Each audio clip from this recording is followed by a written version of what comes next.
Hello guys, आज का हमारा टॉपिक है production possibility curve. Production possibility curve start करने से पहले हम ये जानेंगे कि प्रोडक्शन पॉसिबिलिटी कर्व होता क्या है। प्रोडक्शन पॉसिबिलिटी कर्व एज दो गुड्स के ऐसे कॉम्बिनेशन जिनका गिवन रिसोर्सेज एंड टेक्नोलॉजी का यूज करके प्रोडक्शन किया जाता है। दो गुड्स का कॉम्बिनेशन जिनका गिवन रिसोर्सेज एंड टेक्नोलॉजी को यूज करके प्रोडक्शन किया जाता है। जैसा कि इसके नाम से ही पता चलता है, प्रोडक्शन यानी कि किसी वस्तु गुड्स का प्रोडक्शन किया जा रहा है, किसी वस्तु का प्रोडक्शन हो रहा है। पॉसिबिलिटी मीन्स कॉम्बिनेशन, इनके कॉम्बिनेशन के बारे में। ठीक है, अब हम इसकी डेफिनेशन पढ़ते हैं। It is a alternative combination of production of two goods, combination of two goods with the given resources and technology, with the given resources and technology। ठीक है, प्रोडक्शन पॉसिबिलिटी को also known as, production possibility curve को और भी नामों से जाना जाता है, जैसे production possibility frontier, transformation curve, production possibility boundary, transformation frontier. अगर एग्जाम में आपको इन नामों से भी इसके बारे में पूछा जाए, अगर एग्जाम में आपको ये नाम दे दिए जाएं और बोला जाए कि एक्सप्लेन करो, तो इसका मतलब है कि आपको प्रोडक्शन पॉसिबिलिटी कर्व के बारे में ही एक्सप्लेन करना है। ओके, अब हम प्रोडक्शन पॉसिबिलिटी कर्व की एजम्पशंस के बारे में पढ़ेंगे कि प्रोडक्शन पॉसिबिलिटी कर्व की कौन कौन सी एजम्पशन होती हैं। First, the amount of resources is fixed. Amount of resources, जो भी अमाउंट है हमारे पास इकोनॉमी में, वो सब फिक्स हैं। ठीक है, उनको ना बढ़ा सकते ना घटा सकते, बिकॉज हमारे पास लिमिटेड रिसोर्सेज हैं। ठीक है, प्रोडक्शन जो किया जाएगा सिर्फ दो गुड्स का ही किया जाएगा। गुड कोई भी मान सकते, गुड एक्स वाई, आप कुछ भी मान सकते हो। ठीक है, resources are efficiently fully employed. जितने भी रिसोर्सेज हैं वो पूरी तरीके से रोजगार में लगे हुए हैं। ठीक है, फुली एम्प्लॉयड है। टेक्नोलॉजी इज अनचेंज, टेक्नोलॉजी में भी कोई चेंजेस नहीं किया जा सकता। लास्ट है, all resources are not equally efficient in production of all goods. जितने भी रिसोर्सेज हैं वो इक्वली एफिशिएंट नहीं है सभी गुड्स का प्रोडक्शन करने के लिए। एक एग्जाम्पल की हेल्प से हमें सिर्फ समझते हैं, जैसे हम व्हीट और राइस का प्रोडक्शन करते हैं। ठीक है, तो जो लेबर व्हीट का प्रोडक्शन बहुत अच्छे से कर सकती है, वो राइस का प्रोडक्शन इतनी एफिशिएंटली नहीं कर पाएगी।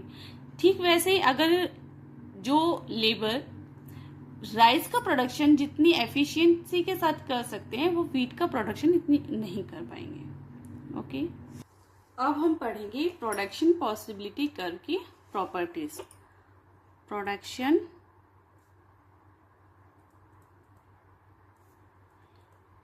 Possibility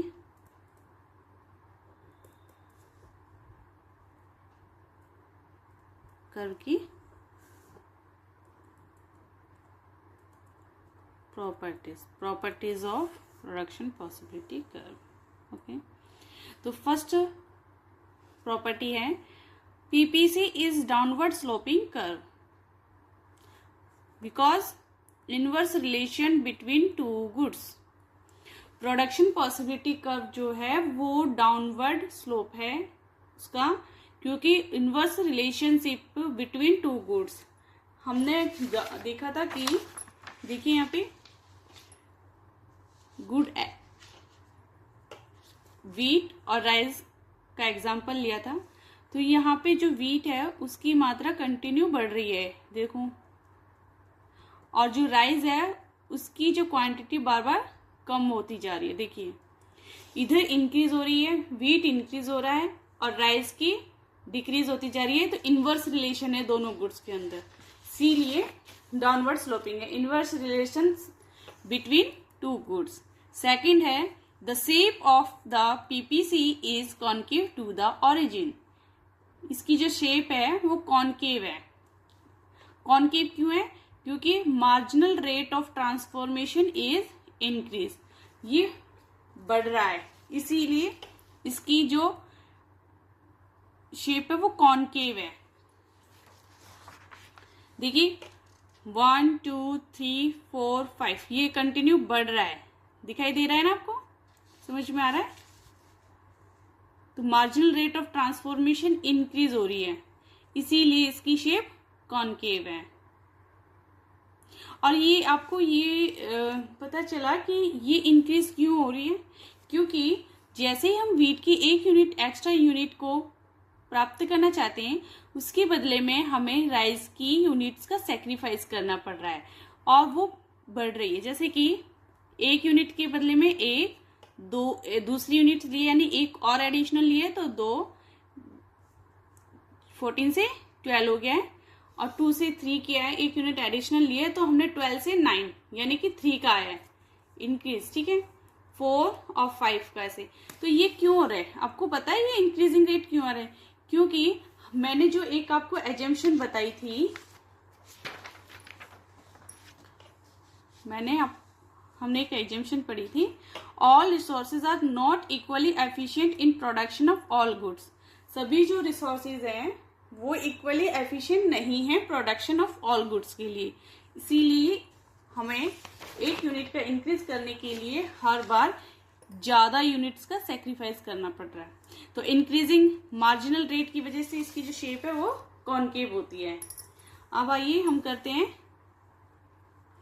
draw production possibility curve showing. तो इसमें फर्स्ट है फुली यूटिलाइजेशन ऑफ रिसोर्सेज, ठीक है।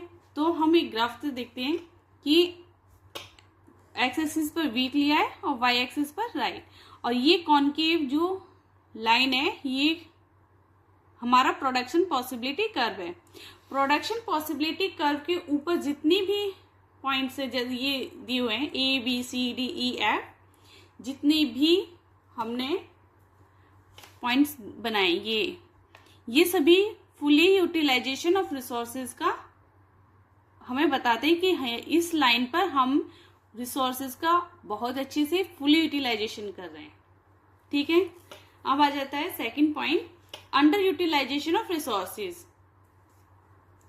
Under utilisation of resources, wheat, rice, हमने यहाँ वीट लिया है, यहाँ राइस लिया है, और ये प्रोडक्शन पॉसिबिलिटी कर्व है। प्रोडक्शन पॉसिबिलिटी कर्व के अंदर जो पॉइंट है, ये पॉइंट यहाँ भी हो सकता है, यहाँ भी, यहाँ कहीं पे भी हो, यानी कि प्रोडक्शन पॉसिबिलिटी कर्व के अंदर कहीं पे भी हो, वो पॉइंट हमारे अंडर यूटिलाइजेशन ऑफ रिसोर्सेज को बताता है कि हमने जो भी रिसोर्सेज का यूज किया है वो अच्छे से नहीं किया है, अकुशल यूज किया, पूर्ण यूज किया है, तो इसकी वजह से ये अंदर पॉइंट है। अब मान लीजिए ये पॉइंट प्रोडक्शन पॉसिबिलिटी कर्व के ऊपर भी हो सकता है, बाहर की तरफ, तो इसका मतलब है ये अनअटेनेबल है, इसको हम प्राप्त नहीं कर सकते हैं। क्यों? क्योंकि हमारे पास जो रिसोर्सेज है वो लिमिटेड है, और लिमिटेड रिसोर्सेज से सिर्फ हम यहाँ तक प्रोडक्शन पॉसिबिलिटी कर्व जो लाइन है यहाँ तक का ही प्रोडक्शन कर सकते हैं, इससे ऊपर का जो प्रोडक्शन है वो अनअटेनेबल है, उसको हम नहीं कर सकते because of scarcity of resources. हमारे पास जो गिवन रिसोर्सेज एंड टेक्नोलॉजी है वो लिमिटेड है। थर्ड पॉइंट आता है ग्रोथ ऑफ रिसोर्सेज। वीट इस साइड लिया हुआ है एक्स एक्सिस पर, और वाई एक्सिस पर राइस को लिया हुआ है। ये प्रोडक्शन पॉसिबिलिटी कर्व है जो कि हमारे फुल यूटिलाइजेशन ऑफ रिसोर्सेज को शो करती है। ये ए बी जो है पॉइंट है।